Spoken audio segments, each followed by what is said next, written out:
Foyer, cocon, refuge, appartement, villa, tiny house. Peu importe sa taille, son style ou son adresse, la maison, ta maison, c'est bien plus qu'un simple toit au-dessus de ta tête. C'est un espace qu'on imagine, qu'on transforme, qu'on réinvente. On y rêve, on l'optimise, on le rénove, on le construit, on le décore de la première pierre aux dernières finitions. Dans ce podcast, on pousse les murs et on ouvre les fenêtres sur tous les sujets de l'habitat. On explore tout ce qui fait la maison, de la cave au grenier, en passant par...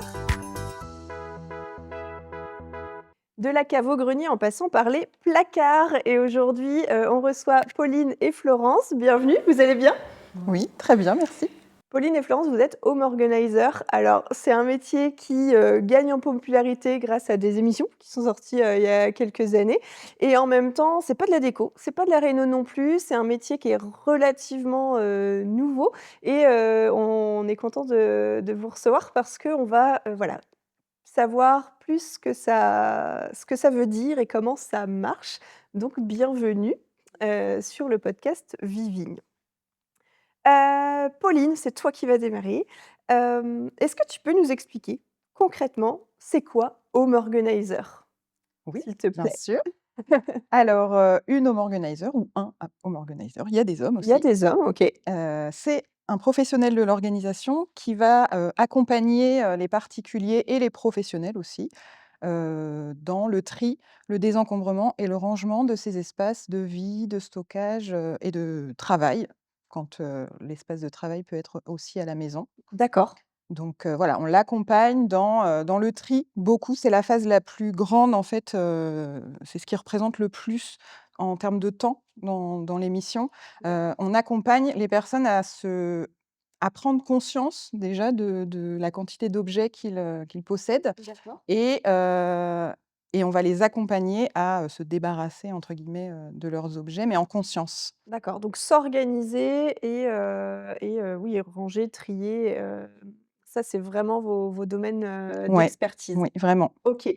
Hem, c'est quoi les symptômes qui fait on peut se dire, «Bon, ben, là, va peut-être falloir que je fasse appel à un ou une home organizer» parce que, est-ce que c'est parce qu'on se sent submergé quand on ouvre son placard? Est-ce que c'est, «Je ne sais plus trouver ma fourchette», ou, mon ma tondeuse dans mon garage ou, je ne sais pas comment m'habiller? C'est quoi les symptômes que si je les constate ou si ceux qui nous écoutent les constatent, font qu'il faut absolument que j'appelle, quelqu'un comme vous.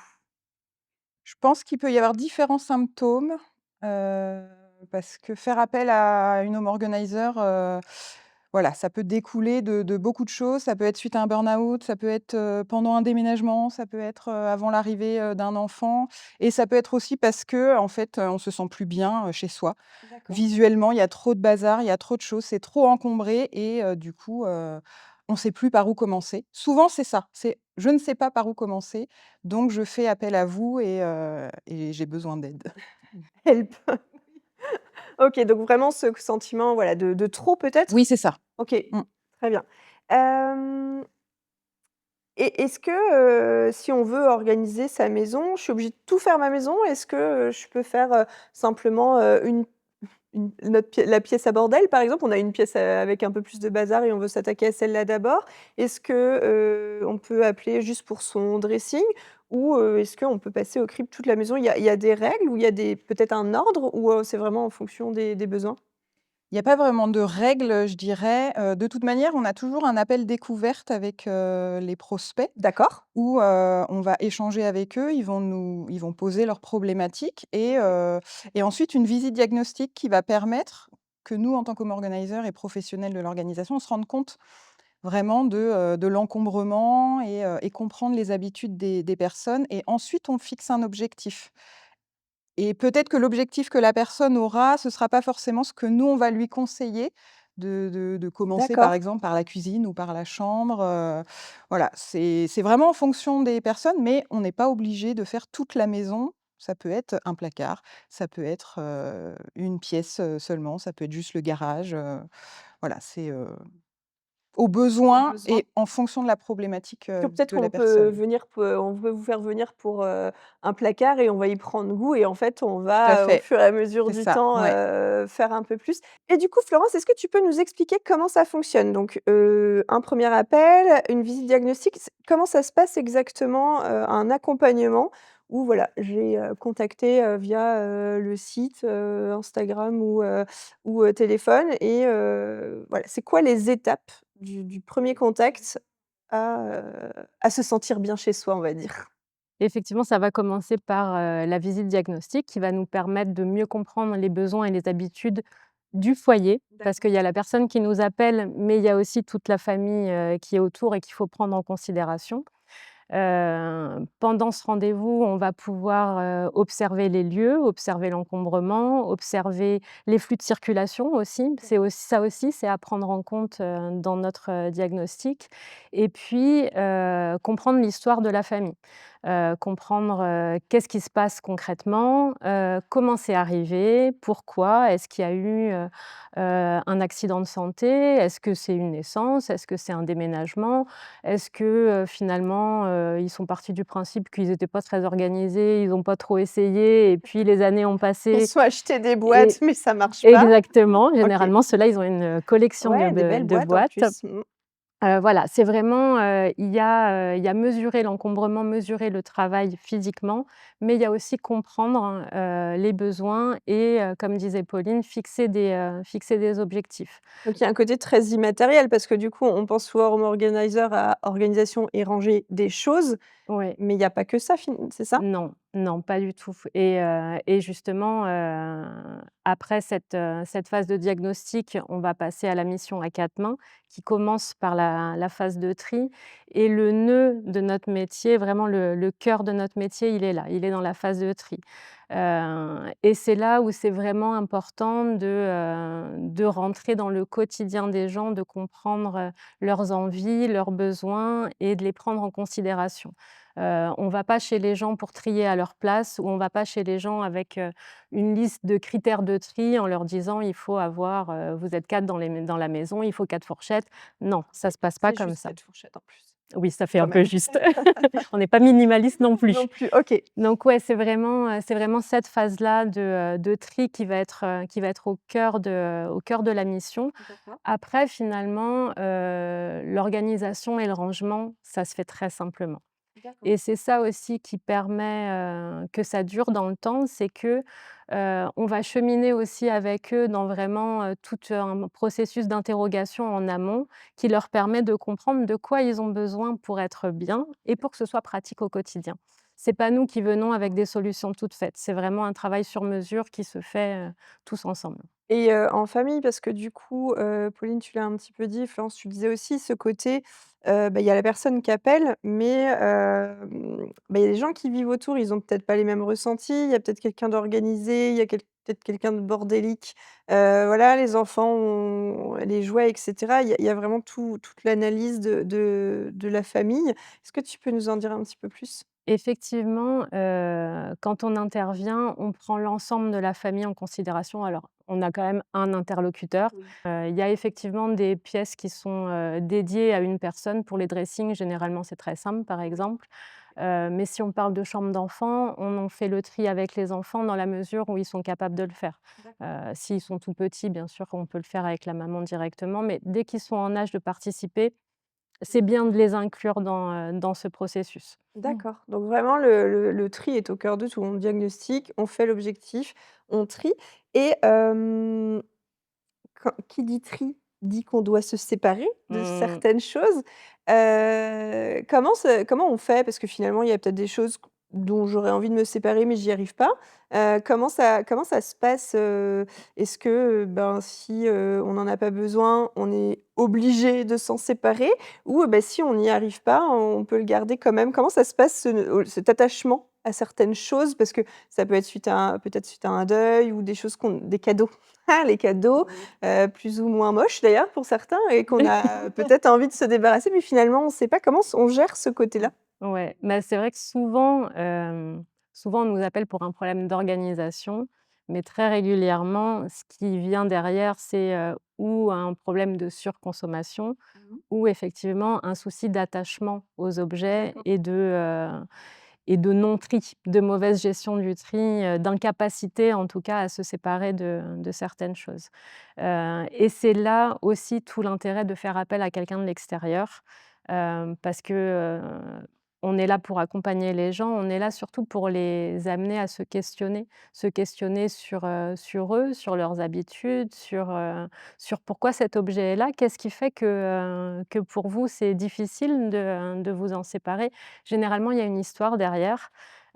Effectivement, on est obligé de rien. Nous, on est là pour interroger et faire cheminer, mais à aucun moment on décide, pour nos clients. C'est eux qui ont les clés en main. En revanche, on peut les amener à se poser les bonnes questions et généralement, la décision, est finalement très simple une fois qu'on en a discuté. Là où on peut aider aussi, c'est que parfois, il y a l'attachement, mais il y a aussi le fait de ne pas trop savoir quoi en faire après. Et nous, notre rôle, c'est aussi de proposer des circuits de désencombrement. C'est de trouver, je ne sais pas, par exemple, pour, une mère de famille qui est très sensible, aux enfants et au bien-être des enfants, de trouver peut-être une association qui s'occupe, d'enfants en difficulté et du coup de donner les jouets, dont ces enfants ne se Exactement. Mmh. exactement et de trouver un sens, à ce don. C'est pas juste se débarrasser parce qu'on n'en veut plus chez soi, Mmh. c'est, en faire don à quelqu'un d'autre. C'est, effectivement, trouver une porte de sortie qui fait que c'est plus un déchirement, mais c'est au contraire un moment joyeux. D'accord. Ah, c'est hyper intéressant. Hem Et ça prend combien de temps tout ça? Parce qu'en fait, est-ce que c'est, trier un dressing, ça prend 1 heure? Est-ce que trier une maison, ça prend une ou 2 journées? C'est quoi le timing quand on fait appel à vous? Une séance, enfin, j'imagine que ça fonctionne peut-être par séance, ou tu vas me dire, Florence, mais c'est comment, ouais, combien de temps ça prend, en fait, de Alors désencombrer nos eh bien, espaces? ça dépend. Ça dépend de la surface de la pièce, ça c'est un critère, objectif. OK. Ça dépend de l'encombrement, voilà. Est-ce qu'on a beaucoup à trier ou peu? Parce que des fois, c'est plus un problème de gestion d'espace que d'encombrement réel et puis ça dépend de la personne et D'accord. là, ça peut parfois être un peu plus difficile à jauger. C'est nous, en fonction de l'expérience, on arrive un peu mieux, à évaluer le temps qu'il faudra mais effectivement, on a parlé de l'attachement aux Oui. objets, on n'en a pas toujours conscience. C'est-à-dire que les gens, quand ils vont nous recevoir pour la visite diagnostique, des fois, ils vont nous dire: «Mais moi, il y a pas de problème, oui, oui, ça, de toute façon, on va trier, je sais, il faut que je m'en débarrasse» et en fait, des fois, ça coince.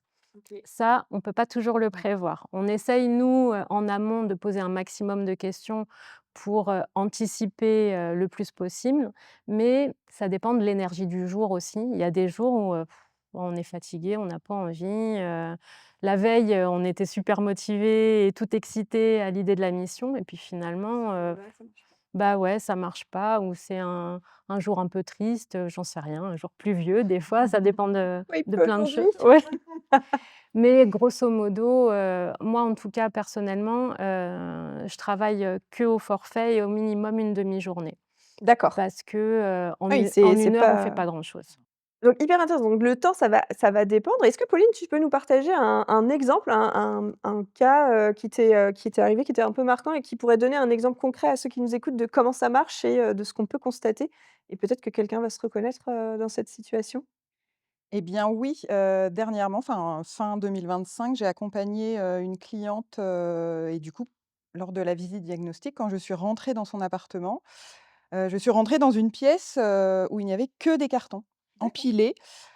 Du coup, ça m'a un peu déstabilisée parce que je me suis dit: «Mais est-ce que je suis dans la pièce de vie?» Donc on a fait le tour de l'appartement. Effectivement, c'était bien la pièce de vie et en fait, ben, voilà, en échangeant avec elle, elle m'a fait part que ça faisait 10 ans que ces cartons étaient là et qu'elle vivait, en fait, de cette manière, donc pas de canapé, pas de table pour recevoir, en Elle fait avait pas créé la place pour créer cet espace de salon, en non, fait? en fait, elle a déménagé de Paris et elle habitait dans un appartement meublé, donc elle n'avait pas, du coup, de meubles à déménager, mais par contre, beaucoup, beaucoup de cartons D'accord. Et donc là, quand on parle de temps, bah, du coup, là, j'ai été incapable d'évaluer le temps que ça allait prendre, pour l'aider à trier, tous ces cartons.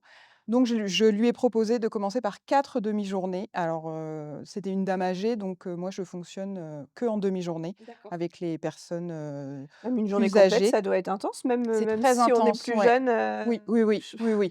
parce que Même avec des personnes ça plus prend jeunes, hein. Ouais. émotionnellement, c'est aussi beaucoup peut-être? Complètement, oui.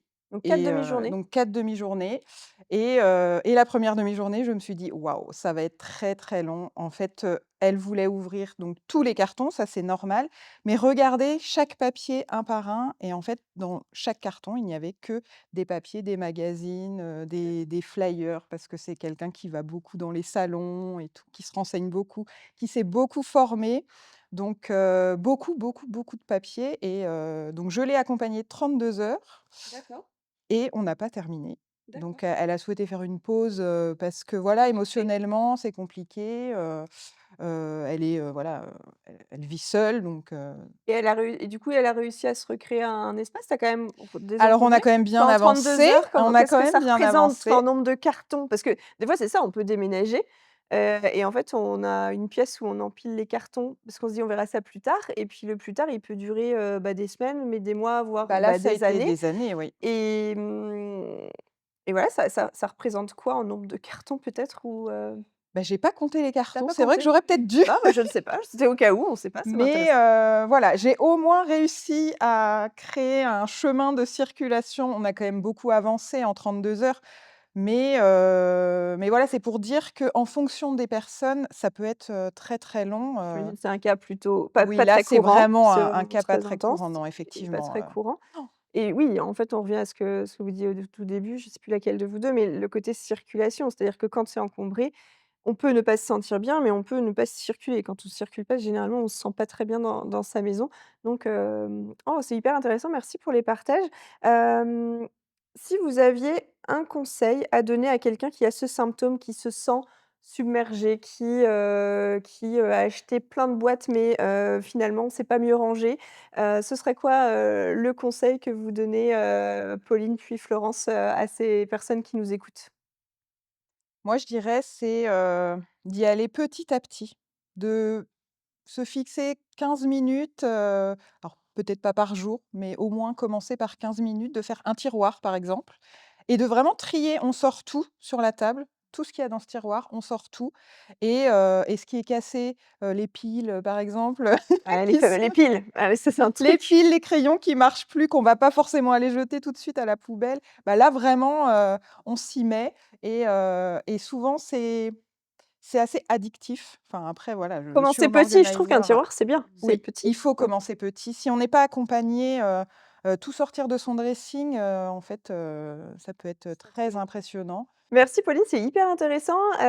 Donc on commence petit et toi Florence, ce serait quoi le conseil que tu pourrais donner à quelqu'un qui, pense à se faire accompagner ou qui aujourd'hui trouve qu'il y a trop de choses et commence à pas enfin, se sent pas forcément bien avec toutes ces choses?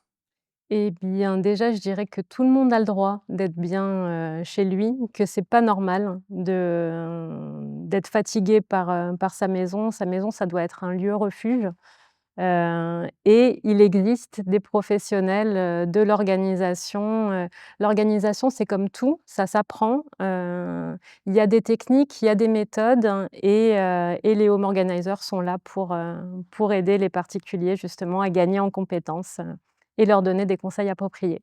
Oui, parce qu'on l'a pas dit et je vais, terminer là-dessus, mais vous êtes formés, c'est-à-dire que c'est une méthode de travail, elle peut varier en fonction, d'où vous êtes formés, mais c'est pas, vous êtes pas juste maniaque à venir faire, le ménage chez les gens. Il y a vraiment une méthode pour accompagner, et passer au travers, ce tri et organiser, sa maison. Merci à toutes les 2 d'être venues sur le podcast des salons Viving, c'était hyper intéressant.